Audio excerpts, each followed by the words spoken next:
పారిశ్రామికవేత్తలు పెట్టుబడులు పెట్టడానికి రావాలి అంటే అక్కడ ప్రశాంత వాతావరణం ఉండాలి.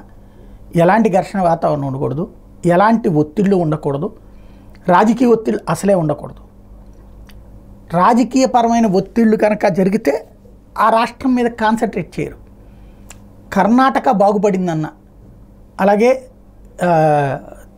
తమిళనాడు బాగుపడిందన్న అక్కడ రాజకీయ పరంగా శత్రుత్వాలు బోలెడు ఉంటాయి, కానీ వ్యాపార సంస్థలు పరిశ్రమల జోలికి పోరు.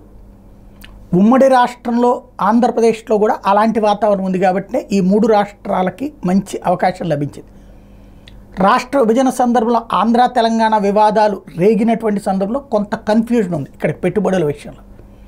ఆ తర్వాత ఎప్పుడైతే కేసీఆర్ వచ్చాక వాటన్నిటి పక్కన పెడుతూ చక్కగా ఎలాంటి పొరపాటును కూడా ఆంధ్ర వాళ్ళకి, హైదరాబాద్లో ఉన్న వాళ్ళకి ఎట్లాంటి ఇబ్బంది లేకుండా చూసుకున్నారు. వ్యాపార పారిశ్రామిక పెట్టుబడులకి ఎవరిది లాక్కోలా, ఏమీ చేయలే. ఆ దెబ్బతోనే మొత్తం ఆలోచన మారింది. ఆంధ్ర వాళ్ళు తీసుకెళ్ళి అక్కడ పెట్టుబడులు పెట్టడం అన్నటువంటిది కొనసాగించారు.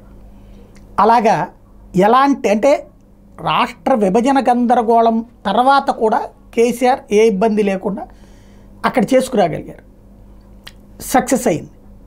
ఇప్పుడు ఆంధ్రప్రదేశ్లో అట్లాంటి పరిస్థితి విభజన తర్వాత వచ్చింది ఏంటయ్యా అంటే 2014-19లో లేదు, 19-24లో ఏముంది అంటే రెండు ఇష్యూస్.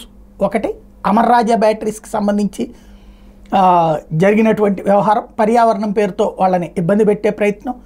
అట్లాగే మొదట కియా మీదకి వెళ్ళి ఆ అద్దం మీద గోరంట్ల మాధవ్ చేసినటువంటి తలతెక్క పని, ఈ రెండు పెద్ద దెబ్బతీసినాయి.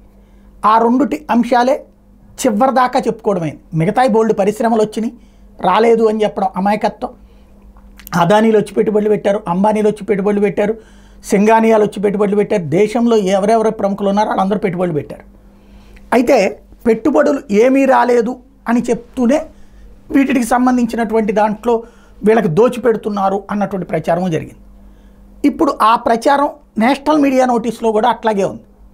అందుకని నేషనల్ మీడియా ఎదుట నిన్న చంద్రబాబు గారు చెప్పుకొచ్చారు, దెయ్యాన్ని తరిమేశాం, పెట్టుబడిదారులను పిలుస్తున్నాం, పెట్టుబడిదారులు రండి, మీకు ఎట్లాంటి ఇబ్బంది ఉండదు, మేము చూసుకుంటాం, శాశ్వతంగా ఆ సమస్య పరిష్కారం దిశగా నేను చర్యలు తీసుకుంటాను అంటూ చెప్పుకొచ్చారు. ఇక్కడ ఎవరు దెయ్యం ఎవరు దేవుడు అనేటటువంటిది రాజకీయపరమైన అంశం. బట్ ఇప్పుడు కూడా కావాల్సింది ఏంటంటే పరిశ్రమ అనేటటువంటి దాని జోలికి బెంగాల్లో ఎందుకు పరిశ్రమలు ఉండవు అంటే కమ్యూనిస్టుల తలనొప్పి, కేరళలో ఎందుకు పరిశ్రమలు ఉండవు అంటే కమ్యూనిస్టుల తలనొప్పి, మనకి ఆంధ్రాలో రౌడీయిజం తలనొప్పి ఉండదు. ఒకప్పుడు కమ్యూనిస్టుల తలనొప్పి ఉండేది, ఇప్పుడు ఆ ప్రాబ్లం లేదు.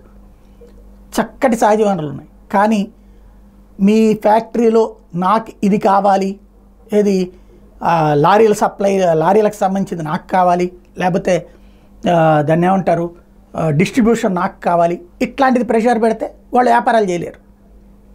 ప్రభుత్వంగా వాళ్ళు పన్ను కడతారు, వాళ్ళకి కావాల్సింది భూమి ఇవ్వాలా, ఇతరైన వనరులు అన్నీ కూడా అందజేయాలి, తక్కువ ధరకి అందజేయాలి.